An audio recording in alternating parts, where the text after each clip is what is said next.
From the library of the New York Stock Exchange at the corner of Wall and Broad Streets in New York City, you're inside the Ice House, our podcast from Intercontinental Exchange on markets, leadership, and vision in global business. The dream drivers that have made the NYSE an indispensable institution of global growth for over 225 years. Each week, we feature stories of those who hatch plans, create jobs, and harness the engine of capitalism.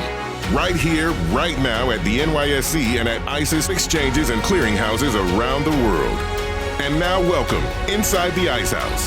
Here's your host, Josh King of Intercontinental Exchange.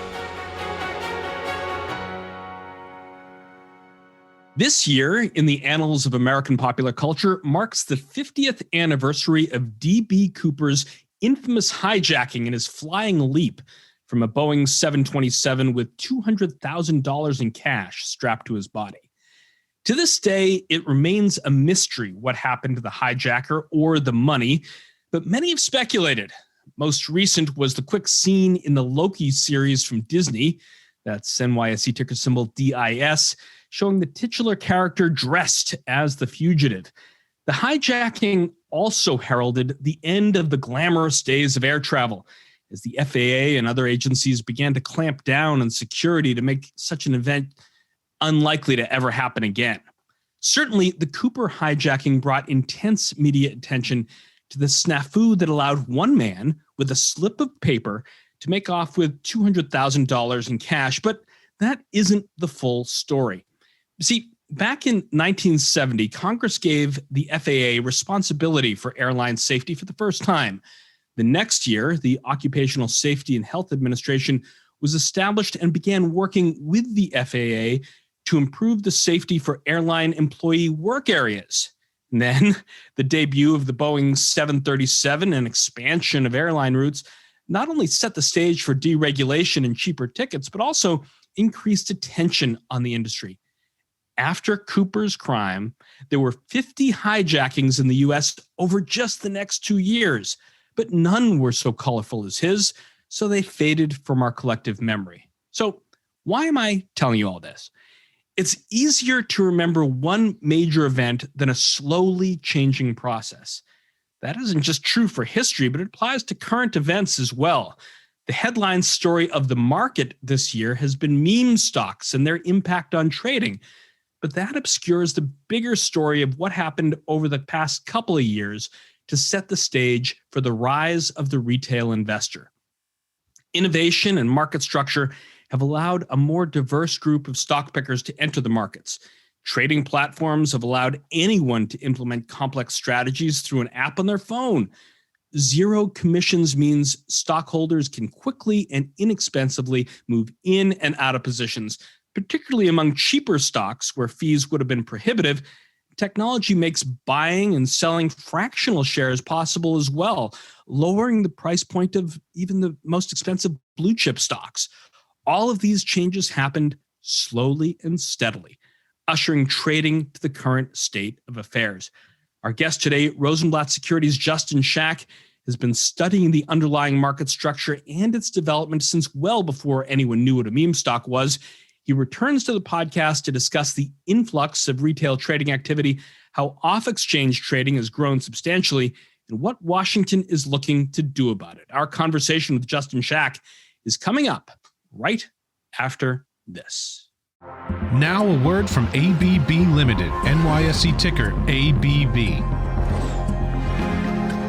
ABB Formula E. It's today. It's the future. And it's electric. Champions will rise, and a single inspired moment can make history. For ABB, this is more than a race. It's part of rethinking how we can live, work, move, and produce without consuming the earth. By bringing great teams together, we create and innovate the technologies that tackle the challenges our world is facing, today and tomorrow. We're bringing ABB Formula E to cities around the world to share our vision of driving progress towards a smart and sustainable future. ABB Formula E. More than a race. Our guest today, Justin Schack, is managing director and partner at Rosenblatt Securities, a New York-based equities brokerage firm that serves institutional investors. Justin heads up the firm's market structure analysis team, helping asset managers and proprietary trading firms understand and navigate the complex and rapidly changing equity market landscape. Prior to joining Rosenblatt, Justin spent 14 years covering markets as a reporter for Institutional Investor magazine. In addition to his role at Rosenblatt, Justin has become a prolific media commentator and was our guest on this show back in episode 78 in January 2019. Welcome back, Justin, inside the Ice House. Thanks, Josh. Good to be back. So I'm going to start asking you the same question that began our conversation back in late 2018. Before we dive into the structure and factors driving the market, how do you think the market's doing today, and what are you seeing? You know, I'll probably give you a similar answer to what I think I said back then, which is that's the sort of thing I tried not to focus on too much, at least market performance. You know, I tend to just hope that stocks continue to go up over the long haul. I will say that, you know, having, unfortunately, I'm old enough to remember the dot-com boom and bust and the Great Recession of 2008 and the market issues with the financial crisis back then. And I think there are some parallels between now and particularly the late 90s and early 2000s. And a lot of that comes from all of the sort of newcomers to investing that we see. You know, a lot of people look at what's happening now with meme stocks and people that are new to brokerage accounts and think that this is, you know, the first time this has ever happened. But there was a very similar dynamic in place in the late 90s and early 2000s with online brokers that are now regarded as the elder statesmen of the field, the E-Trades and Schwabs and other firms of the world. But they were very new at that time and really changing a lot of the established practice on Wall Street. And, you know, I worry a little bit as someone who's invested in stocks for the long term and doesn't really do a lot of short-term trading, that what happened back then when a lot of those people sort of got burned and either never came back or took a while to come back, we may be in for a repeat of that. Hopefully we aren't, and I'm wrong. As a recap, Justin, or for our new listeners, can you explain how your firm, Rosenblatt Securities, fits into the capital market ecosystem and how it's developed its current offering? Sure, happy to do that. So our core business is institutional brokerage, and our origins are on the floor of the New York Stock Exchange, where our CEO and founder, Dick Rosenblatt, was what was called a $2 broker back in the 1970s, and essentially handled the sort of the overflow when the big banks and big brokerage firms, the big member firms, you know, had an unusually busy day and their own brokers couldn't handle that flow. They would rely on independent floor brokers, and Dick was one of those. And Dick, you know, was one of the first people among those independent brokers to say, well, I'm not just going to handle that business. I'm going to go directly to institutional customers, to asset managers, hedge funds, et cetera. And that is the foundation of our business. It started on the floor of the exchange, but now, and for many years, we've had an upstairs desk where we process orders and execute orders for institutional investors. And over the years, we've diversified into other businesses since I've joined the firm, and even before I joined the firm, but I've helped develop it into more of a vertical here. We have this market structure advisory capability, and we've also gotten into equity research, investment banking, and so we're becoming more of a kind of boutique investment bank and broker-dealer over the past several years. And yet with all those changes, I still see Dick on the floor most days. You know, it's amazing to see his presence and the continuity that represents. And now as we sort of turn our conversation to the topic at hand, for the uninitiated and for the people who don't follow this day in, day out, how would you define what we call a meme stock?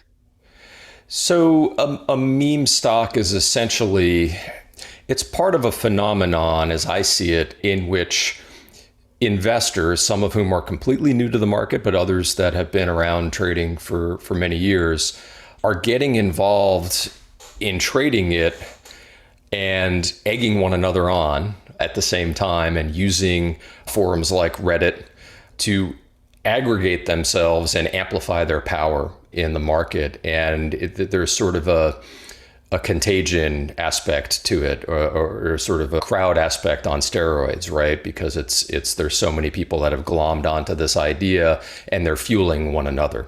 And there's also an aspect to some of the meme stock activity and issues like GameStop or AMC or some of the others in which these groups of individual investors kind of find one another and say, hey, this is my idea. Oh yeah, I think that's a good idea. Let's pile into that. Let's keep going. There's an aspect of it which I don't think we've ever seen before, which is very interesting. And that's that some of these folks are getting involved in these investments, not necessarily because they want to make a profit, but almost as a way to kind of stick it to the man. You know, the issue around GameStop, particularly, where I think a lot of these retail investors that were acting in concert helped trigger a short squeeze in that name that hurt some, more established and sophisticated players in the market. That was part of the motivation, which, I don't think we've ever seen before and has really been fascinating. Here at the NYSE, we went from fielding inquiries from reporters who live and breathe the markets, who've been doing it for so many years, like you and your former colleagues, to answering calls from like every late night news show to get educated. As a former journalist, how do you think the press has done in covering the niche, complex market structure issues that are at play here, and how has trading been affected? That's a great question, because we see this from time to time in the markets where what is usually the preserve of a bunch of nerds like me becomes front page news. And it's happened with, when people discovered what high frequency trading or, automated proprietary trading was in the past, and when there are big errors in the marketplace, maybe, or operational issues that might shut down trading. And it's really, really difficult. As a former journalist, I can appreciate this. If you are not covering these markets every day at the level of nuance that, folks that do what I do for a living are doing it at, it's really hard for you to understand it on a short deadline. You've got an editor that's saying, I need this story in 2 hours or whatever the time frame is, and you have to become an expert on that, or at least expert enough to explain it to a general audience. It's very, very, very hard to do. I mean, people spend years fully understanding this. So considering all that, I actually think the media has done a pretty good job. It's not an easy thing to do, but I haven't seen a lot of gross inaccuracies. I mean, there's always some things that you read and you say, oh, maybe they could understand that a little better, and maybe I'll try to call that person up and help them understand it. But I think the overall coverage has been pretty good.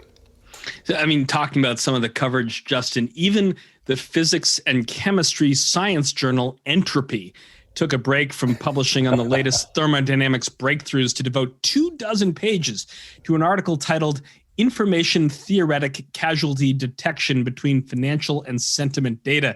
It explored if the stock market prices were more affected by media and social media than hard financial numbers. And unsurprisingly, the researchers concluded that the FANG Plus stocks were both most covered by the media and had the largest price reactions to changing sentiment. Without going into the mathematical models that they used, do you think it's a real issue or just part of the modern market?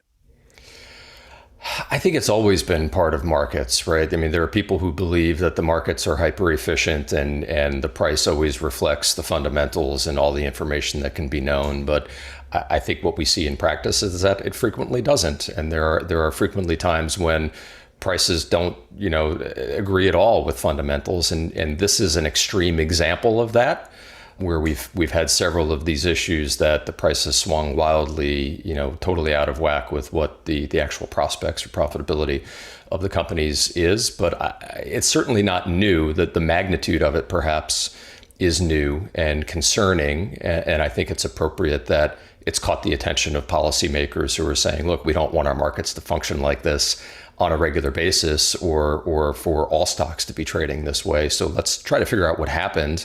And if we can correct it, make some corrective actions. I'm comfortable that it's not becoming the norm, at least.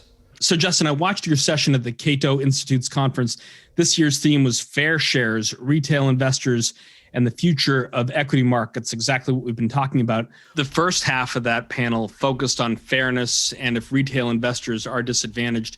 Professor Jonathan Macy's position, which I think had some agreement from you and Professor Fletcher, was that while the market has been increasingly oriented toward retail investors, the average new investor isn't able to understand market structure. Justin, is there a responsibility to make sure that investors are educated or that the market is easier to navigate? And if so, whose job is it? Wow, that's a great question. I think there is a responsibility, right? I mean, if you think about what's happened over the past year and a half, there are new people who are individually trading directly in the markets. They own stock and they never owned stock before. That's a good thing, right? I mean, I don't think most people would disagree about that that's a good thing for our markets, for capitalism, for our economy. But if they are uneducated and we wind up in a downturn where a lot of these people lose money and then leave the markets and never come back, or maybe they take 10 or 20 years to come back, then we've sort of taken one step forward and two steps back. And so it's the regulator's responsibility to make sure that risks are disclosed appropriately and orders are handled appropriately, but it's also the industry's responsibility, right? When you're dealing with the investing public, to make sure that you're treating them the right way and that they're aware of what they're getting into. I mean, you don't want to take it too far and be looking over their shoulder and stopping them from doing certain things if they are aware of the risk, but we need to have that appropriate balance struck. One of the major issues in the market is that such a complex environment can be hard to know what action is causing what reaction. Earlier this week, the SEC said it was close to publishing its report on what it calls the meme stock episode. What do you guess the report's going to cover, and will understanding the problem better help market participants prepare for the next episode? It's hard to say exactly what's going to be in there. I suspect that it is going to be pretty wide-ranging because there's a lot of stuff that Chair Gensler at the SEC and other policymakers have expressed concern about related to the GameStop and meme stock episode. And there are a few things. So one was back in January and February, when all of this action was kind of peaking, we saw instances of certain retail brokers saying to their customers, you can't buy this stock anymore, you can't sell this stock anymore, because there was just so much activity and there were issues with capital at the clearinghouse and things like that. And so there's going to be an examination of those issues, right? Should we shorten the settlement cycle? Right now, when you trade, there are 2 days after that trade happens before that trade settles and the shares and money exchange hands between the counterparties. That's a lot of time in which there's capital at risk. And if you shorten that window, right now it's 2 days, if you shorten it to 1 day, maybe you take out some of that risk. And so I think that's one thing they're likely to look at. There may be some other examination of short sale or maybe stock loan rules, because the short interest in some of these meme stocks was very, very high, and that played a role in how volatile they became. But then there's also a piece of it which deals more directly with the world that I care about and examine every day of market structure. And Chair Gensler has, among others, have expressed concerns about something called payment for order flow in the off-exchange world, which is something that's attached to a lot of retail executions.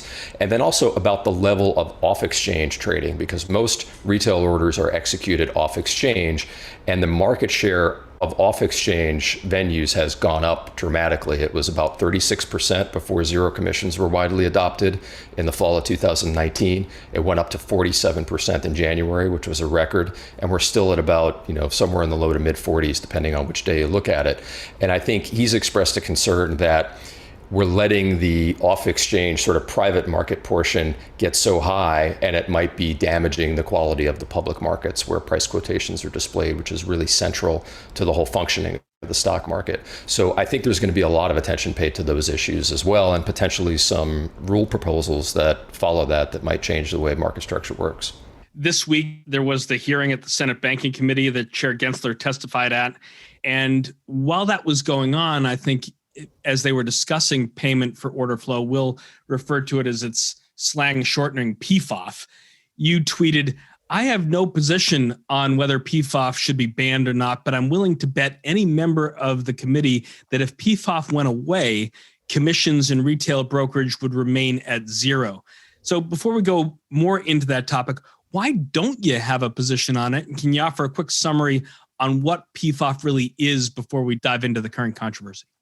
Sure. So the reason I don't have a position is I'm usually the guy that says, let's not do anything, because outcomes in the market are really, really good, particularly if you consider them and compare them to what happened before the market structure started transforming 25 years ago. And that transformation has seen a lot of unintended consequences. There have been a lot of regulations that were well-intended, maybe necessary at the time, but spurred outcomes that the regulators didn't anticipate. And then that changed conditions on the ground and maybe necessitated even more regulation. So today we have this very, very complex system. We have 16 exchanges. We have a few dozen off-exchange destinations. We have all kinds of different order types and rules on different exchanges. And it's very complex. And a lot of people don't like that. And it takes a lot of time and effort to really understand the way it works. But it delivers very, very good outcomes. The markets are so much more efficient today for the end users, for asset owners and issuers, than they were before that transformation that made things more complex. And I sometimes wonder whether we got there because of a happy accident, right? Like it wasn't intent as much as it was. It just turned out that way. And I'm always worried about setting off a new chain of unintended consequences and maybe winding up in a worse place. So I look at the markets and say, hey, things are really good. There better be a really good reason for you to start making major changes. Defining payment for order flow, I'll try to do this in a way that's succinct and understandable for your audience. Payment for order flow stems from retail brokers taking an order from their customer and sending it not to the New York Stock Exchange, but rather to another broker, which is often called a wholesale broker. It's a market making firm or a dealer that operates off exchange. And the reason they do that, there's lots of different reasons why they do it. One aspect of that is that they do get a payment. And so the wholesale market maker, a lot of these firms are also active on exchanges, but when they trade off exchange and they get a retail order, they know exactly who they're dealing with. And they have a high level of confidence that that counterparty is a low risk counterparty and they're going to have a profitable trade. And so that is a very different situation than if they are putting a bid or an offer into an order book that's public, like the New York Stock Exchange, where everybody can access that quote, and someone who's a little smarter than them or more informed might trade with them and they might have an unprofitable trade. So their adverse selection risk, is what we often call it in the industry, is much lower in this off-exchange environment. And because of that, they are willing to give up some of the quoted bid-ask spread that they would otherwise get on a public market. So let's say the stock is bid for $10 and offered for $10.05. If I want to buy the stock and I send an order to my retail broker, that retail broker will send the order to the wholesaler, and the wholesaler will say, well, look, I'm trading with Justin, so I don't need all 5 cents. I'll sell it to him for $10.03. And that's where payment for order flow comes into play.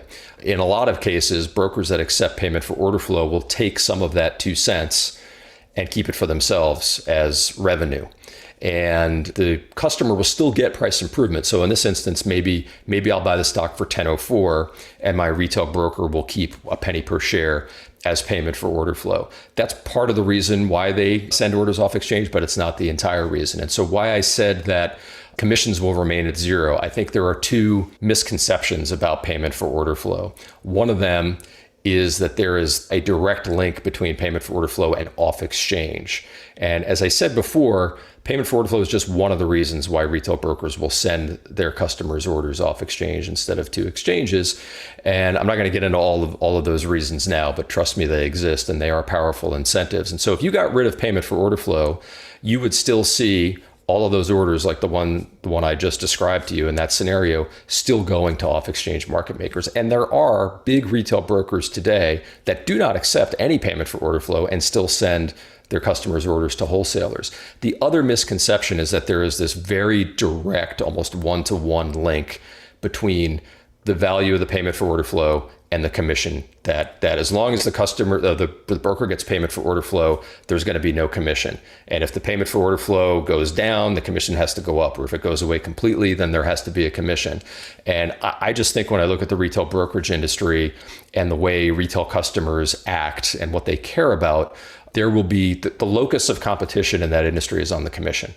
Retail customers look at that and they say, okay, am I going to get a free trade at this firm, a quote unquote free trade at this firm, or are they going to charge me a commission? And I'm going to trade where I don't have to pay a commission. And that's why, what you saw in 2019, there were a few firms that were doing very, very well with zero commissions, and the rest of the industry said, well, we're going to do the same thing. We're going to go to zero. If payment for order flow went away, who's going to be the first firm that says, okay, we're charging a commission now? I think if that were to happen, everybody at that firm or a large portion of that firm's customers would go to, there's always going to be that one broker that's like, hey, I can do without it. I'll still charge zero. And so I think that level of competition is going to be very, very powerful. And we also saw this happen once before. A few years back, I think it was in 2014, there was a book called Flash Boys published that brought a lot of scrutiny to payment for order flow and other market structure issues. There were congressional hearings about payment for order flow in which retail brokers were asked about the practice. And one of the things we saw at that time as a result was payment for order flow rates went down. But we did not see commissions go up as a result. So if that theory that, hey, the payment for order flow subsidizes a low or zero commission were true, what you would have seen at that time is, well, brokers are getting less payment for order flow. They're going to have to start raising their commissions. We did not see that. We actually saw the opposite in the subsequent years, and commissions have gone down to zero. Back when you were an institutional investor, Justin, you wrote an article titled "What Paulson Hath Wrought" about Goldman's acquisition of the specialist firms Spear, Leeds, and Kellogg, where you foretold not just some of the issues that we're talking about today and that continue to impact trading, but this mounting tension between the exchanges and the brokerages. How did that set the scene for what you cover in your 2018 writing? Who created this mess anyway? Hint, it wasn't the exchanges. Yeah, I mean, I think we talked a little bit about this last time I was on. Yeah. There's always this tension between a centralized marketplace and then the brokers or dealers who are, members of that marketplace. And the brokers sort of have this natural incentive to want to internalize as much as possible, to keep their flow down, to know more about supply and demand. And that's in conflict with the larger goal of having a public marketplace that sets the price accurately. And this conflict has been, sort of ebbing and flowing for a long time, going back to the period that you referenced when that article first appeared. And at that time, you had New York Stock Exchange and NASDAQ were sort of this duopoly, and they were quasi-public institutions that were owned by the broker-dealers. And when that changed, the tension then, rose to the fore, right? Because the brokers no longer own the exchanges, and regulation was changing in a way that forced the brokers to honor the exchange quotations. And in order for them to do that, they would have to route orders to the exchanges and pay fees. It wasn't just, hey, we own this place, and so we're going to do all the business ourselves. It's now we don't own it anymore, and we send the order to NYSE, they charge us a fee. So we're going to do everything we can to not send orders to the exchange, internalize them ourselves. And so we had the growth of dark pools, which is part of the off-exchange world. That sort of, it calmed down for a long time during the early to mid 2000s because volumes were exploding, the markets were automating, there was a lot of market structure change that was stimulating volumes, and things were generally good in the industry. Profits for brokers were good, profits for exchanges were good. And then the financial crisis and the Great Recession hit. Volumes started to come down. There was a bit of a profit squeeze on the sell side. And I think you started to see a lot of this agitation for rule changes that would weaken the exchanges and bolster the banking and brokerage industry's position so that they didn't feel as, captive to having to pay exchanges fees. And now what we're seeing, that was sort of the dominant arc of the regulatory agenda in the previous administration at the SEC. And now, since retail trading has exploded so much, and we've had the pandemic and people at home, and we see retail and off-exchange trading jumping so high from less than 40% to now nearly 50%. And in a lot of individual securities, by the way, well over 50 or 60 or 70%. We've seen a change in administration as well. So you have a different party in power with different priorities. And a combination of those things has kind of upended the regulatory agenda, where now there's a lot more attention being paid to the off-exchange world and less of a priority on those things that were being pursued maybe 2 or 3 or 4 years ago. After the break, with Justin Schack, Rosenblatt Securities Managing Director and Partner, we're going to try to clean up the mess and see how the last 3 years have continued to evolve structure and where we're going to head from here. That's all coming up right after this. Historical data can offer insight into the direction of markets. Yet data processing, collection, and storage can be challenging and costly. To simplify your data access needs and help find efficiencies, we launched ICE Data Vault, a cloud-based platform that enables you to access tick history for global exchanges, as well as our proprietary data, sourced from our real-time feed. Backtest your trading strategies to assess performance and viability. Conduct transaction cost analysis and support compliance requirements. Input data into surveillance systems to help detect and prevent abusive or illegal trading activities. Access over 10 years of deep tick history across asset classes. Get tick data for an entire market or on an underlying list of instruments. Access additional securities as needed, with flexible delivery options to complement your workflow. Simplify your historical data management with ICE Data Vault.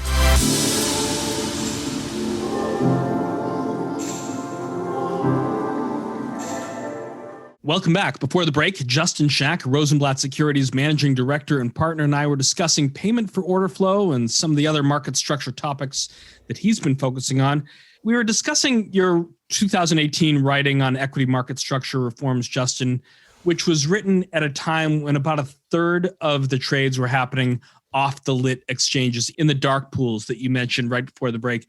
How has that percentage changed bit by bit? And are we seeing a permanent trading habit evolution, or is the industry just seeing a transitory shift as a result of COVID?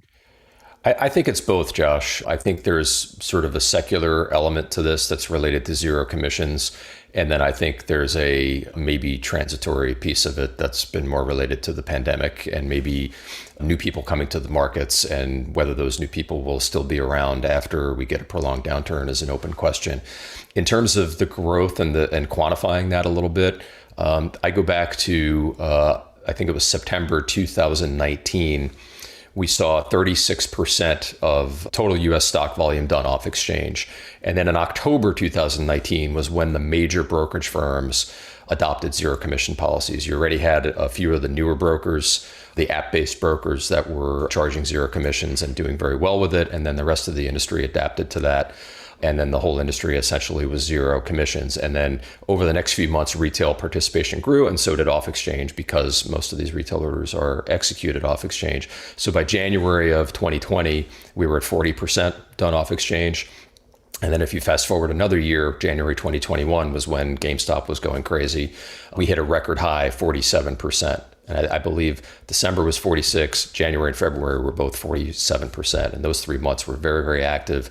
There were a lot of individual days in December and January where for the first time we saw more than half of total stock market volume done off exchange.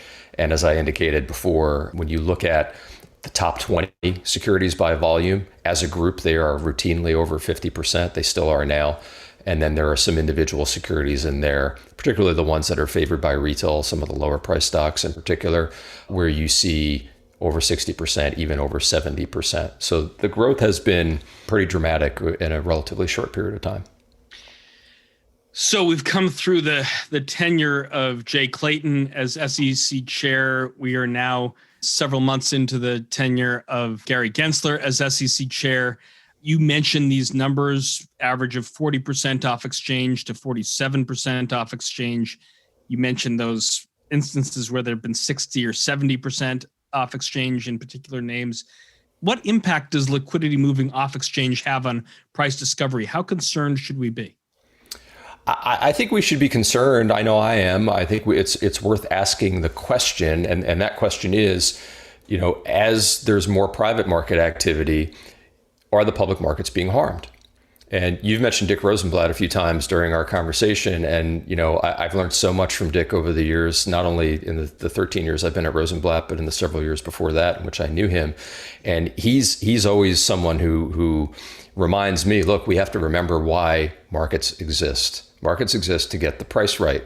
Let's think about first principles and not get caught up in so much of these details that often captivate the market structure debate.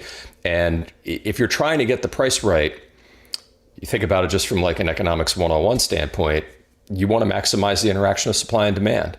I use this analogy all the time. If I'm selling my house, I don't want just you to look at it. I don't want just 5 people to look at it. I'd rather get 50 or 500 or even 5,000 people to come look at it, because then I'm likelier to get a higher price and the most accurate price. And I think, that's a reason. And when you think about public price discovery in the equity markets and how important that is to capitalism and our economy and our society, that should be first and foremost. That should be paramount. And it should be the exception and not the rule that you go away from that public market price discovery process. Now, there are plenty of legitimate reasons why you might want to do that. And when you internalize off exchange, both parties can and frequently do get a better deal. But if we start making it the rule and not the exception, what are we doing to the price discovery function? Now, I don't think anybody knows the answer to that question, whether we're doing harm, whether we're doing damage. But I think it should be studied. I suspect and I hope that the SEC has been studying it. I think, they've been working on this GameStop report for quite a while, and Chair Gensler keeps repeating this concern about, well, the NBBO, the national best bid offer on the exchanges, is it as good as it can be? The price improvement we talked about before for retail orders off exchange, are we improving on bad prices because there's so much private market activity and not enough public market activity? I think they've been studying that. I know in the Senate Banking Committee hearing at which he testified recently, he mentioned the SEC's internal economists, and I think responding to one of the senator's questions. So I hope that division, DERA at the SEC, has been studying this, and when the report comes out, we'll see some evidence or some conclusions drawn by the SEC as to whether we do have a problem that merits solving. But I don't really know the answer to that question at that point, which is also one of the reasons why I say I don't really have a position on what we should do or whether we should do anything. Well, I'm going to press you a little bit because the ink probably isn't dry on the report yet. And if the chairman came to you, you're a market structure expert. If he asked you, what's the first step to fixing national best bid and offer problems, what would you tell him? Well, first I'd say figure out whether there's a problem, right? So look at market quality. I don't know whether you look at the width of spreads, the amount of liquidity available at the NBBO, and see if that's changed in a negative way. And then if it has, you have to make sure that you can establish causality, right? There are a lot of things that can influence those market quality metrics, and you can't just assume that it's because there's more off-exchange trading. Volatility is higher now, and that might be playing a role, for example. But if you do establish that, how do you fix it? There are a number of things that you can do. I mean, I think the last time I was on the podcast, we talked about the different rule sets between off-exchange and on-exchange. And the off-exchange rules are significantly less stringent. And maybe harmonizing those, making it a little bit more difficult, making it a higher bar that you have to clear to move out of that public market price discovery process might be helpful. So trying to harmonize those rules might be a first step. I don't want to get too into the weeds on different potential measures, but there's something called a fair access threshold in a rule called Regulation ATS, which essentially says that if you're not an exchange, as long as you're below 5% market share, you cannot be regulated like an exchange. Now that threshold was set back when I was still an institutional investor and writing some of the stories you talked about before. And the ATSs of today, which are very mature, don't have anywhere near 5% total market share. So I'm oversimplifying that because it's actually, it's enforced on a stock by stock basis. But I think going back and revisiting some of these rules and harmonizing the on-exchange, off-exchange regulatory regime might be worth doing. Another thing that you could consider is, look, and this is a really extreme measure, so believe me, I'm not advocating this, but just thinking about what the possibilities are. There are other countries in which you can't internalize below a certain size, right? If the order is a block size and it's not part of the normal course of business, then you can internalize it. But if it's below that size, it has to be exposed to a public marketplace. That could be one potential rule. Another would be, right now we have what's called a trade through rule, which means you can't trade outside the NBBO. If there's a best bid on an exchange, best offer on exchange, you want to trade off exchange, you have to do at least as good as those two prices.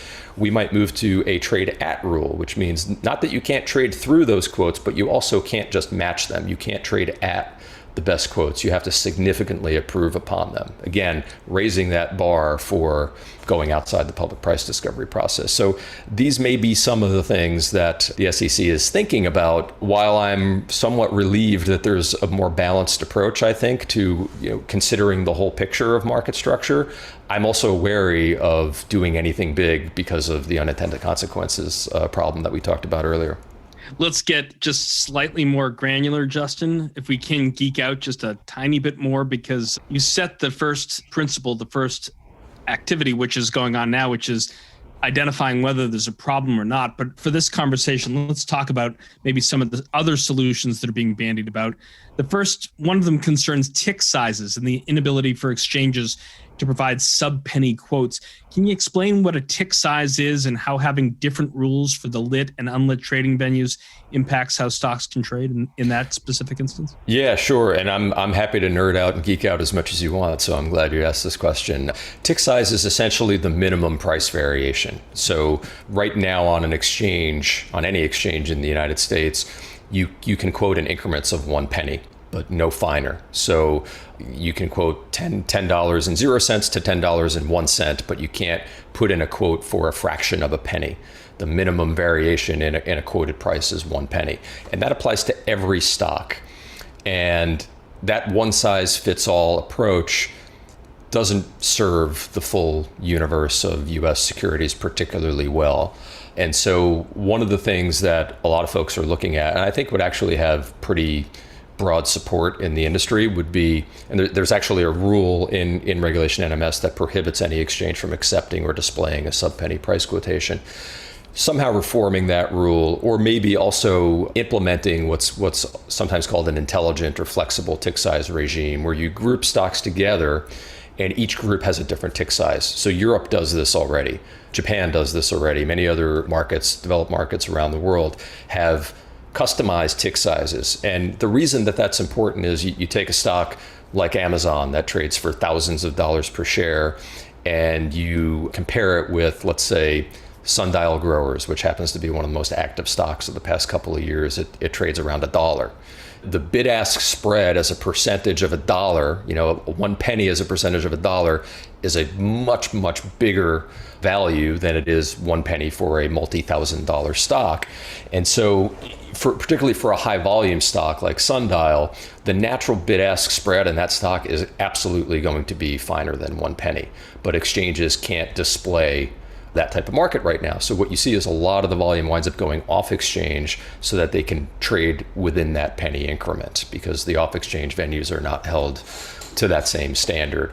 That would also be one potential way to address the unlevel playing field between exchanges, on exchange and off exchange. It would be a less dramatic, less controversial, probably more likely to be adopted way to do that. And I think if that happened, if some form of tick size reform happened, you would probably see some portion, I don't think it would be a huge portion, but some portion of the volume that currently happens off exchange might move back on exchange. You mentioned Reg NMS just now, Justin, and Reg NMS and other regulation that came into force in the early part of the century is linked to our collective memory to the response to September 11th. Do you see COVID representing another watershed moment that will be seen as a major turning point for market structure and regulation?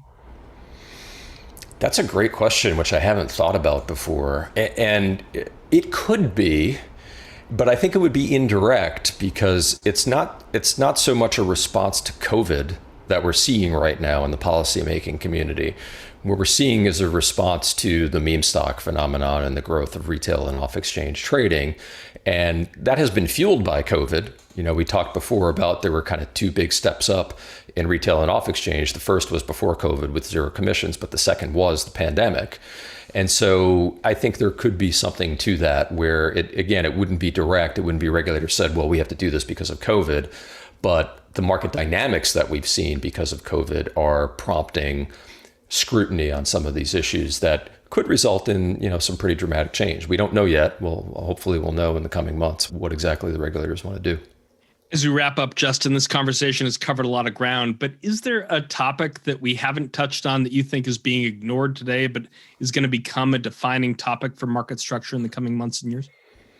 I don't think so, Josh. I mean, I think this retail and off-exchange focus is probably the appropriate focus right now. The stuff that had been on the table before that the previous administration was really pushing has been pushed back or pushed off in a lot of ways, but we may not have seen the last of that. There were some initiatives on market data at the end of the last administration that were adopted and are still sort of in progress, maybe subject to some legal challenges. We don't know how that's going to work out yet. But I think given what we've seen over the past year and change, the regulators are looking at the right stuff. Question is, will they Will they draw the right conclusions from what they're studying and take the right corrective steps, if any? And that remains to be seen. So I want to end us on a positive note. Justin, despite decades of conversations and arguments on best market structure, we've been having a little bit of it today. Here we are, 2021. How do you think the United States capital markets compares to what existed previously and also what exists currently across the globe? We hear the cliche all the time. We have the deepest, best capital markets in the world. And, most cliches exist because they're true. And I think that's the case here as well. I've spent a lot of time examining the transformation of market structure in U.S. equities.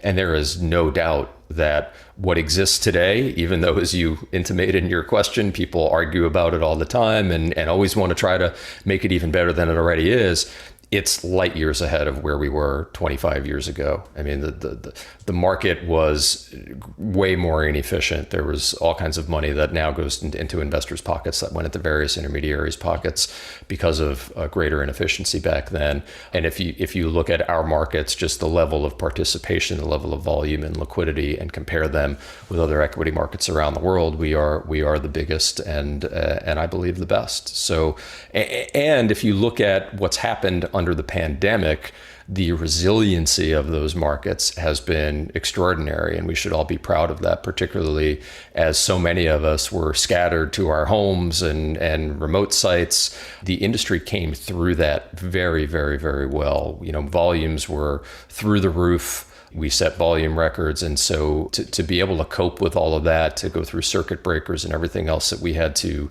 deal with in the early days of the pandemic, we should be proud of our markets. Absolutely.